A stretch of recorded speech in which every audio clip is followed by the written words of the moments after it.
पाल रे सब बड़ा बडेरा, सब बड़ा बडेरा वो जी, सब लोग लगाया वो जी, ठाकरिया ने सदिया वो जी।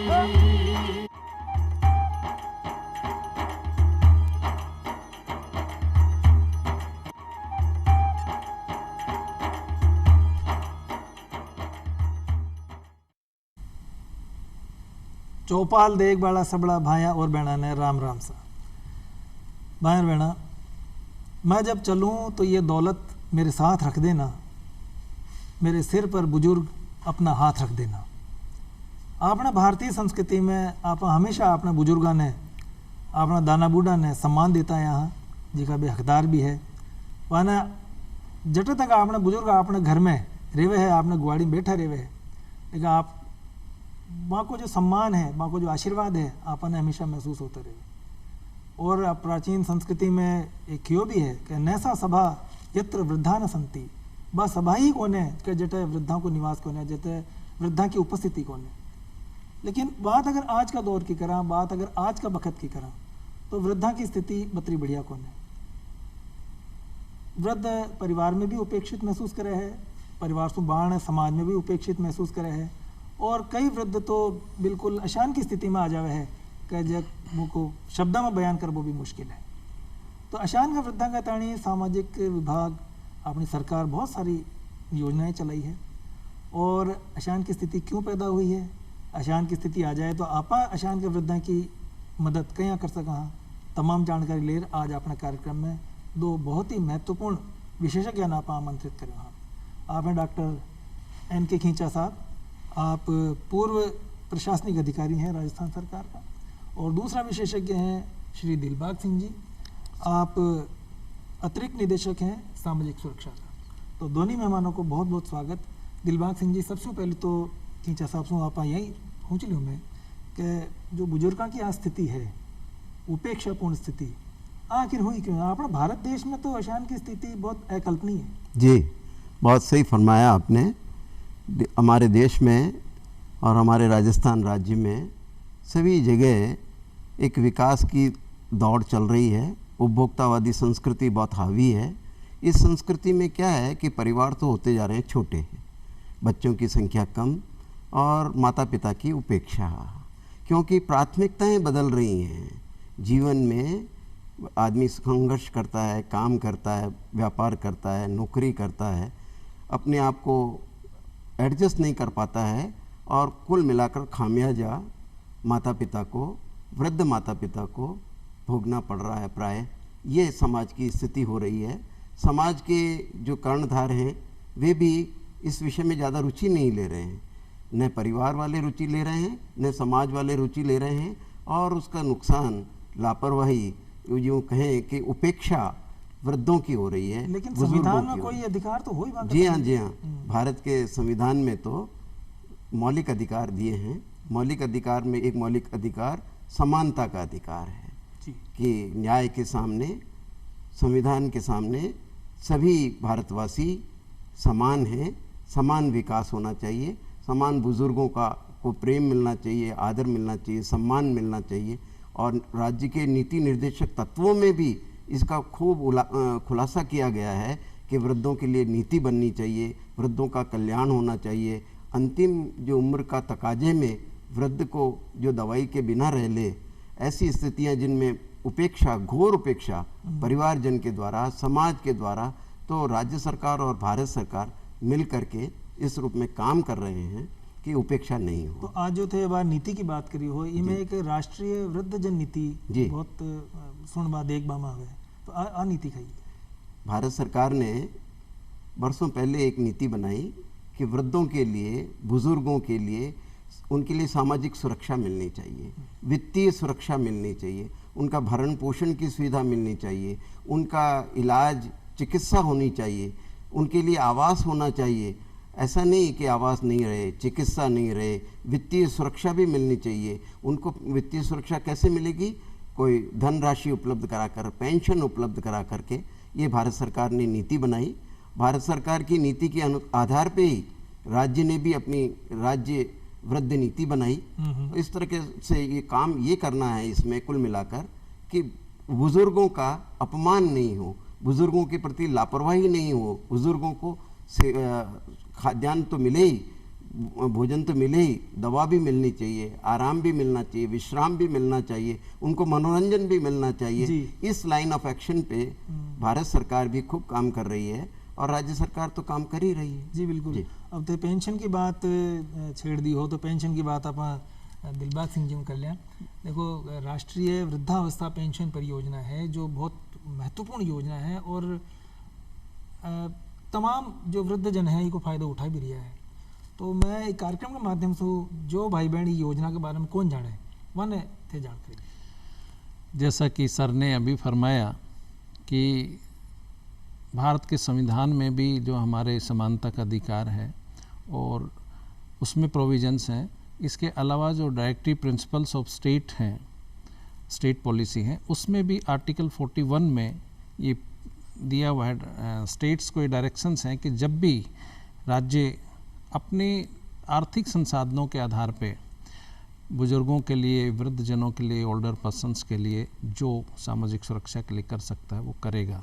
ये डायरेक्शंस हमारे कॉन्स्टिट्यूशन में भी हैं और उसी आर्टिकल 41 की अनुपालना में भारत सरकार और स्टेट गवर्नमेंट्स बहुत सारी स्कीम्स संचालित कर रही हैं, जिसमें से जो सामाजिक सुरक्षा पेंशन है वो एक बहुत ही महत्वपूर्ण योजना है। भारत सरकार की योजना भी है और राज्य सरकार की भी। भारत सरकार की जो योजना है वो 3 टाइप की योजनाएं हैं। इंदिरा गांधी राष्ट्रीय वृद्धावस्था पेंशन, इंदिरा गांधी विधवा पेंशन, इंदिरा गांधी विशेष योग्यजन पेंशन। और इसी तरह से राज्य सरकार की भी 3 पेंशन योजनाएं हैं, जिसमें मुख्यमंत्री वृद्धजन सम्मान पेंशन योजना, मुख्यमंत्री एकल नारी सम्मान पेंशन योजना, मुख्यमंत्री विशेष योग्यजन सम्मान पेंशन योजना और 2019 में राज्य सरकार ने और पेंशन योजना स्टार्ट की जिसको लघु एवं सीमांत कृषक पेंशन योजना कहते हैं। अच्छा। तो इस तरह से हमारी 6 प्रकार की पेंशन योजनाएं तो ये हैं, प्लस एक 7वीं जो योजना है वो लघु एवं सीमांत कृषक पेंशन योजना है। तो ये जो पेंशन योजनाएं हैं इनको लाभ लेबा के ताणी मागा भाई बहन ने कटा संपर्क करना चाहे, क्या आवेदन करना चाहे, कौन कौन सा कागज दस्तावेज लागे? देखिए, पहले जब ये पेंशन शुरू हुई थी तो बहुत सारे दस्तावेज तैयार करना और उपखंड अधिकारी के कार्यालय में संपर्क करना, विकास अधिकारी के कार्यालय में संपर्क करना, ये बहुत सारे इसमें जटिलताएं थी। तो राज्य सरकार ने इन जटिलताओं को कैसे कम किया जाए इस सोच के साथ विदाउट ह्यूमन इंटरवेंशन के आधार पे एक ये किया कि हम जनाधार से इसको जोड़ देते हैं। जैसे ही आपका जनाधार तैयार हो जाता है और जनाधार में अगर आप एलिजिबल हैं तो आप ई मित्रा पे जाइए और वहाँ पे आप अप्लाई करिए और आपका जो जनाधार है उसके आधार पे आपका जो नंबर है, जैसे आप जनाधार नंबर डालेंगे उसमें पोर्टल पे, हमारा एक सोशल सिक्योरिटी पोर्टल है, सोशल सिक्योरिटी पेंशन का SSP पोर्टल, उसके थ्रू जो है ये आवेदन किया जाता है। और जैसे ही अगर आप एलिजिबल हैं तो आपका जनाधार में जो जो भी डिटेल्स हैं आपके परिवार की वो सारी डिटेल्स उसमें आ जाएंगी और ये भी पोर्टल ये बता देगा कि उस परिवार में कितने लोग पेंशन के लिए पात्र हैं। अच्छा। और कौन सी पेंशन के लिए पात्र हैं। जैसे ही आप टिक करेंगे कि नंबर 1 नंबर 2 ये 2 लोग पात्र हैं तो आप 2 या 3 मिनट में PPO उनको जारी हो जाता है और उनकी जो है नेक्स्ट मंथ से उनका बिल बन के उनके अकाउंट में पेंशन जो है वो चली जाती पेंशन की राशि। तो ये बहुत ही सरल प्रक्रिया कर दी है, कहीं भी कोई आपको चक्कर लगाने की ज़रूरत नहीं है, कहीं भी कोई संपर्क करने की ज़रूरत नहीं है। केवल आप ई मित्रा पे जाइए, अपना जनाधार लेके जाइए तो आपको पेंशन की स्वीकृति वहीं हाथ के हाथ हो जाती है। अच्छा, ये में हमारा छोटा छोटा 2 प्रश्न है। हाँ जी। एक तो मान लो कोई पेंशन मिलवा में कोई ना दिक्कत आ रही है, समस्या आ रही है, 2-3 महीना तो पेंशन आ गई फिर रुक गई अपने आप ही बने, कोई कारण हो, कोई भी समस्या भी आ जाए तो ऐसी स्थिति में कहीं करना चाहे? आपने बिल्कुल सही फरमाया। पेंशन हम स्टार्ट कर देते हैं, पेंशन मिलना शुरू भी हो जाती, प्रारंभ भी हो जाती, लेकिन उसके बाद में बीच में बहुत सारी प्रॉब्लम्स आ जाती हैं। उसके कई रीजंस हैं, जैसे या तो उसका अकाउंट नंबर में कहीं कोई गलत हो गया, या बीच में एक इस तरह की बात भी आई थी, इस तरह की कि बहुत सारे बैंक का मर्जर हुआ था, तो मर्जर की वजह से IFSC कोड बैंकों के बदल रहे थे। तो ये ऐसे कई रीजंस हैं, या उसका वेरिफिकेशन नहीं हो पाया, टाइम पे उसने नहीं करवाया तो पेंशन स्टॉप हो जाती है। तो ऐसे कई कारणों की वजह से जब पेंशन स्टॉप होती है तो वो वहाँ कहीं भी हमारे जो ब्लॉक में सामाजिक सुरक्षा अधिकारी उनसे संपर्क करें, हमारे ज़िले के जो अधिकारी वहाँ संपर्क कर सकते हैं, विकास अधिकारी को संपर्क कर सकते हैं, उपखंड अधिकारी को संपर्क कर सकते हैं, क्योंकि ये पोर्टल है, वो पोर्टल पे जाके सभी को एक्सेस है। इवन जन सूचना पोर्टल पे भी हम ये पब्लिक डोमेन पे ये सारी सूचनाएं हैं, वो देख सकते हैं कि मेरा पेंशन का लेजर की क्या स्टेटस है। अच्छा, एक जो दूसरो प्रश्न हो हमारा जो पूछबा के मतलब जी कि कोई वृद्ध है जो आ सब एक्सरसाइज न कर सके, मतलब अतरो वृद्ध हैं, चालवा में ही दिक्कत है, या कोई यूँ के है ही को न कर कोई कर बाड़ो, तो कोई आस पड़ोसी जार करा सके, या कोई विवाह को आदमी कोई मदद कर सके, अशा नहीं कोई व्यवस्था? बिल्कुल बिल्कुल व्यवस्था है, आपने बिल्कुल सही फरमाया। अगर कोई ऐसा वृद्धजन है, पहली चीज़ तो मैं ये निवेदन करूं कि जो पेंशन का भौतिक सत्यापन होता है, पहले इसका कोई फिक्स टाइम नहीं था, अभी गवर्नमेंट ने इसका फिक्स टाइम कर दिया है कि अक्टूबर नवंबर दिसंबर तक इसका, अक्टूबर नवंबर में इसकी भौतिक सत्यापन किया जाएगा और आप ई मित्रा पे जाके करवा सकते हैं। और ऐसे 3 या 4 तरीके इसके हैं, और ऐसी सिचुएशन आए आप मोबाइल से अपने OTP से कर सकते हैं, या आप अपने फिंगरप्रिंट से कर सकते हैं। उसके बाद भी अगर कोई दिक्कत आती है तो फेस रिकग्निशन के आधार पे भी खुद आप अपने मोबाइल से भी भौतिक सत्यापन उसका खुद का करवा सकते हैं। और इसके अलावा भी अगर कोई प्रॉब्लम है तो हमारे जो अधिकारी हैं, कंसर्न ऑफिसर्स हैं, वो उनके घर पे जाके उसका भौतिक सत्यापन करेंगे और उसकी पेंशन प्रारंभ हो जाएगी। तो ये सरकार ने इतनी सारी सुविधाएं राज्य सरकार ने की है जो कि बहुत ही सराहनीय है, और मैं तो ये कहूँगा कि शायद कुछ ही स्टेट में अगर इस तरह की व्यवस्था हो, बाकी राजस्थान राज्य बहुत ही एडवांस है इस मामले में। और नंबर ऑफ पेंशनर्स के मामले में भी जहाँ तक मेरी जानकारी, अगर मैं गलत नहीं हूँ, तो मेरे ख्याल से पूरे भारत में सबसे ज़्यादा सामाजिक सुरक्षा पेंशनर्स के लगभग 54-55 लाख पेंशनर्स जो है हमारे राज्य में हैं। तो एक बहुत बड़ा नंबर है ये। मैं इनके खींचे साहब कोई हेल्पलाइन नंबर वगैरह हुआ तो भाई घर बैठा बैठा ही कोई जानकारी ले ले? हाँ, इसका भारत सरकार ने अभी हाल ही में एक हेल्पलाइन नंबर जारी किया, बुजुर्गों की हेल्पलाइन है ये जी। इसका नंबर है 14567। ये नंबर अपने आज के इस टॉक में भी जारी हो रहा है। 1 4 5 6 और 7 14,567। इस नंबर पे अपन सारी प्रकार की जानकारी ले सकते हैं। को ये टोल फ्री है और सुबह 8 बजे से शाम को 8 बजे तक ये नंबर भारत सरकार की तरफ से ओपन है, और रविवार को भी ओपन है। इस नंबर का उपयोग किया जा सकता है। इस नंबर पर प्रेस करेंगे तो इसका चार्ज भी नहीं लगेगा, और फ्री ऑफ कॉस्ट है, और अपन पेंशन के बाबत भी पूछ सकते हैं और दूसरी योजनाओं के बारे में भी जानकारी कर सकते हैं। समाज कल्याण की जो भी योजना, इस हेल्पलाइन इसी बात के लिए है कि मेरे को स्वास्थ्य की समस्या है तो उसके लिए भी जानकारी कर सकते हैं। अभी प्रधानमंत्री वो कृषि निधि कार्यक्रम चल रहा है, 14 किस्तें उसकी जारी हो चुकी हैं, उसकी भी जानकारी उसमें कर सकते हैं कि मैं पात्र हूँ, अभी तक मेरी वो कृषक निधि प्राप्त नहीं हुई, आदि आदि की जानकारी कर सकते हैं। आवास की कर सकते हैं, पेंशन की कर सकते हैं, मेडिकल सुविधा की कर सकते हैं, आदि वृद्धाश्रम की भी कर सकते हैं।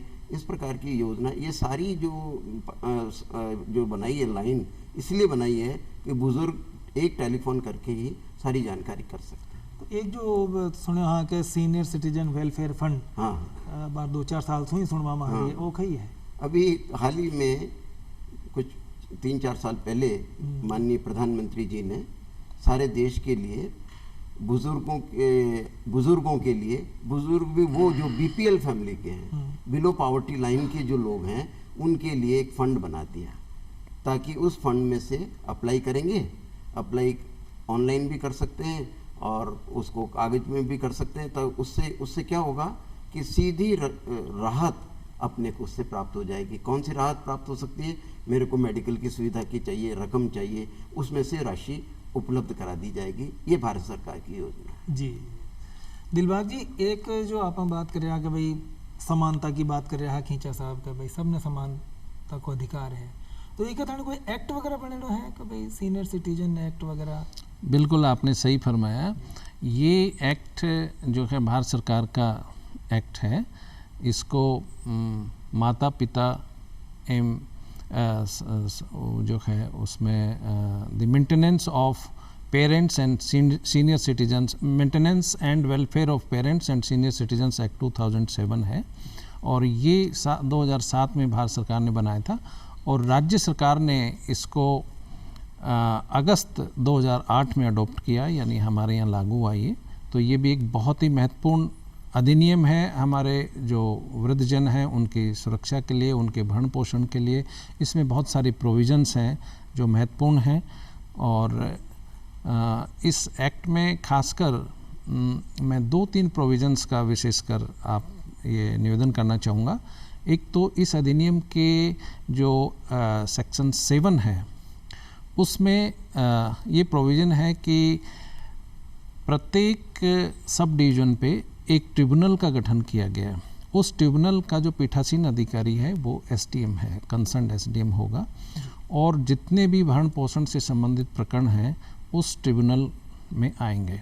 आप एक सिंपल एप्लीकेशन, वहाँ पे किसी वकील या एडवोकेट की आवश्यकता नहीं है, एक सिंपल एप्लीकेशन, अगर किसी के भी बच्चे या उनके बायोलॉजिकल बच्चे या अडॉप्टेड बच्चे जो उनकी प्रॉपर्टी पे उनका जो अधिकार होगा, अगर वो उनकी केयर नहीं करते हैं या उनका भरण पोषण नहीं करते हैं, तो वो एक एप्लीकेशन दे सकते हैं भरण पोषण जो हमारा ट्रिब्यूनल उसमें।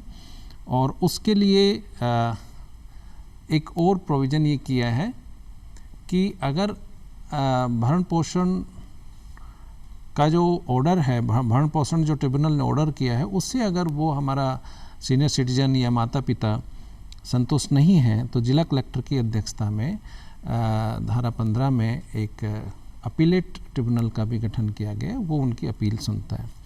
और एक इसके जो और इम्पोर्टेंट जो एक इसमें प्रोविज़न किया गया है कि प्रत्येक जिले के जिला समाज कल्याण अधिकारी को भरण पोषण अधिकारी भी नियुक्त किया गया है। तो वो उन हमारे बुजुर्गों की, उन माता पिता की या हमारे वरिष्ठ नागरिकों की मदद कर सकता है इस भरण पोषण के लिए उनके लिए।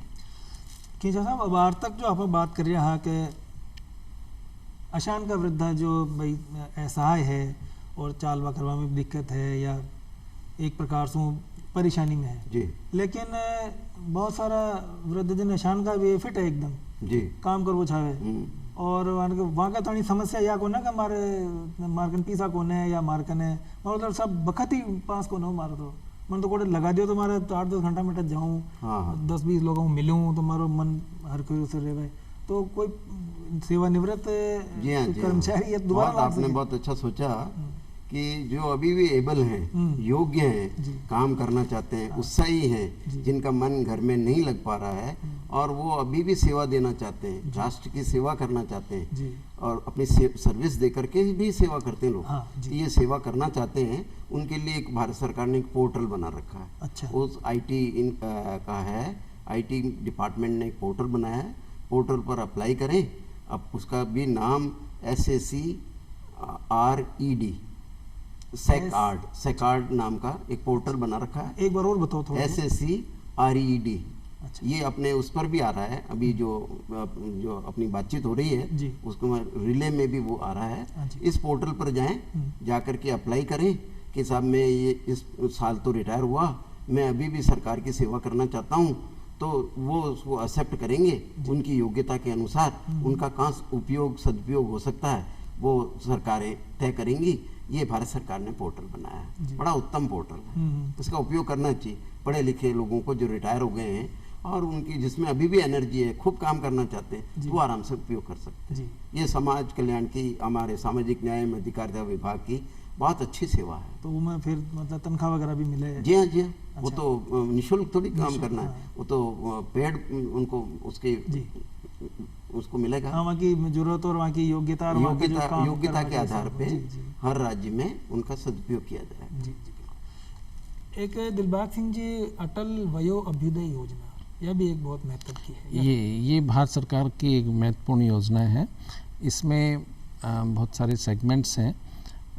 इस एक जो अटल अभ्युदय योजना है, इसमें भारत सरकार की जो दूसरे सेगमेंट्स हैं इसमें सीनियर सिटीजन्स के लिए वो आते हैं। जैसे आपका ओल्ड एज होम की स्थापना है, डे केयर सेंटर्स की स्थापना है, उनके लिए कोई मोबाइल वैन की व्यवस्था है, हेल्थ केयर की व्यवस्था करनी है। तो ये बहुत ही एक इम्पोर्टेंट योजना है।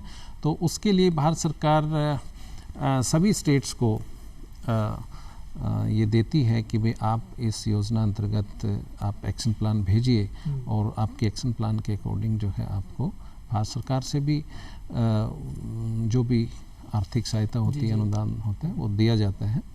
और इसमें खासकर राज्य ने भी अपनी action plan, national action plan के आधार पे ही स्टेट एक्शन प्लान तैयार की है और वो भारत सरकार को भेजी है। ये बहुत इम्पोर्टेंट योजना भारत सरकार की है जो राज्य सरकारों के माध्यम से संचालित की जाती है। एक खींचा साहब, स्वास्थ्य की लिए बड़ी समस्या है बुजुर्गों ने, क्योंकि जान उम्र बढ़े है तो घुटना में दर्द है या कोई बाकी शरीर की व्याधियाँ घेरे है, तो स्वास्थ्य बीमा योजना की थोड़ी जानकारी बताओ। प्रधानमंत्री जी ने ये जैसे मेडिक्लेम योजना है ना, सरकारी लोगों के लिए जैसे मेडिक्लेम योजना होती है, उसी प्रकार से वृद्ध लोगों के लिए, बुजुर्गों के लिए जो सेवा में नहीं है या जिन्होंने सेवा सर्विस में नहीं रहे लेकिन अलग ही जीवन यापन किया, उनके लिए भी ये वृद्धजन मेडिक्लेम योजना बनाई है। इसका सीधा लाभ भारत सरकार से ले सकते हैं। वो अप्लाई करेंगे, उनको लाभ मिलेगा ताकि मेडिकल की सेवाएं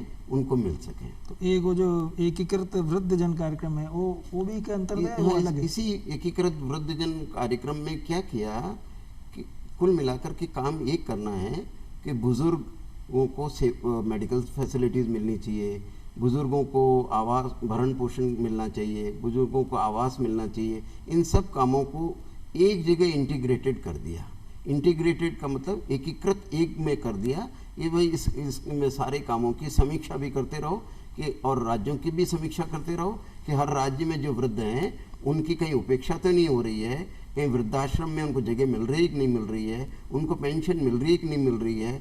अब इतना मेडिकल के लिए भी भारत सरकार जो है अस्पतालों को, पंचायत समितियों को और ये नगर पालिकाओं को राज्य के मार्फत पैसा आवंटन करती है इस काम के लिए।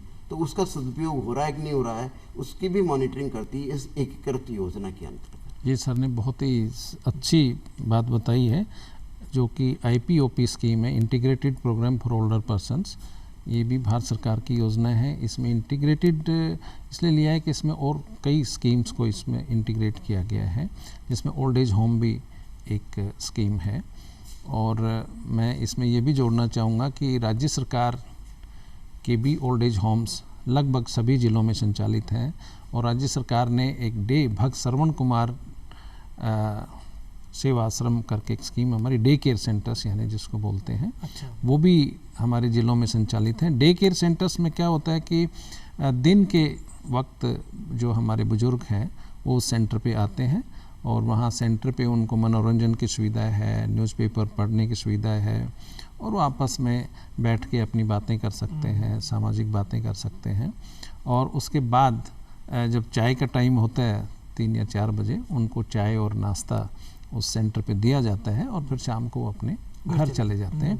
ये इस योजना के पीछे मुख्य रूप से ये उद्देश्य था कि जिन बुज़ुर्गों के या जिन सीनियर सिटीजन्स के बच्चे वर्किंग हैं और वो घर से नौकरी के लिए जब चले जाते हैं और वो अकेले रह जाते हैं तो उनका अकेले कैसे मन लगे इसके लिए उनको सेंटर पे वो जाएं और वहाँ पे अपना मनोरंजन, ताकि उनका पूरा दिन जो है वो आराम से निकल जाए और शाम को फिर अपने जब उनके बच्चे घर आएँ तो वापस अपने बच्चों के साथ आ जाएं। लेकिन जो ओल्ड एज होम्स हैं उनमें रेजिडेंशियल होते हैं वो वहाँ उनके रहने की, खाने की, उनके कपड़ों की सारी सुविधाएं वहाँ उपलब्ध करवाई जाती हैं। और इसमें स्टेट के तो ओल्ड एज होम हैं ही, भारत सरकार भी NGO के माध्यम से ओल्ड एज होम संचालित करती है और एक बहुत ही अच्छी योजना अच्छी है, योजना है। बहुत तो, ही अच्छी योजना है। दिलबाग सिंह जी और एन के खींचा साहब थे, दोनों माँ का कार्यक्रम में पधारे, बहुत अच्छी और उपयोगी जानकारी दी। और मैं चलता चलता यह भी बता दूं कि जो माँ बाप को ध्यान कौन रखे, वहाँ में दंडात्मक प्रावधान भी है, वी की चर्चा में जानबूझकर कौन करिए, क्योंकि देखो आप परिवार में निकित रहन, एक दूसरे को आप आदर सम्मान करता हुआ रेवा, प्रेम सु नहीं करे वहाँ, आप भारतीय समाज की अपनी जो है परंपरा है। तो बिल्कुल ये आपने परंपरा में निभाओ आप। बिल्कुल बताया कि जो दंडात्मक जो प्रोविजन है वो उसी एक्ट में है, जी वो भी बहुत इंपॉर्टेंट प्रोविजन हाँ, है नहीं उस उनकी एक्ट बात में। मैं बिल्कुल। जानबूझकर न करी कि भाई दंडात्मक बात क्यों करा, आप परिवार में ये कोई बात तो है, लेकिन उससे सबक सिखा रहे हैं अपन आने वाली पीढ़ी को कि भाई आप बुजुर्गों की उपेक्षा मत करो, जी न करें। आप भी तो कभी बुजुर्ग बनेंगे। बिल्कुल बिल्कुल, यह बहुत इस बात को धारणा अगर दिमाग में रखें तो अपन कभी उनका असम्मान नहीं करेंगे। और अब तो राज्य सरकार ने एक सामाजिक सुरक्षा एक्ट भी बना दिया है जो कि वो और भी ज़्यादा इम्पोर्टेंट है उनके सोशल सिक्योरिटी के लिए, कि जैसे हम पेंशन दे रहे हैं तो ऐसा नहीं हो सकता कि वो बाद में उसकी बंद कर दी जाएगी, क्योंकि उसका अधिकार होगा। एक एक्ट का जब उसको रूप दे दिया तो वो उसको एक इसीलिए बहुत तो ही अपन ने social किया कि 1 अक्टूबर को हम अंतर्राष्ट्रीय वृद्धजन दिवस बिल्कुल। मनाते हैं। अब मैंने अगला कार्यक्रम में कहता नहीं, थोड़ी सी बातें राग लिया, चौपाल भगत पूरे हो गए। राम राम साहब। राम राम साहब।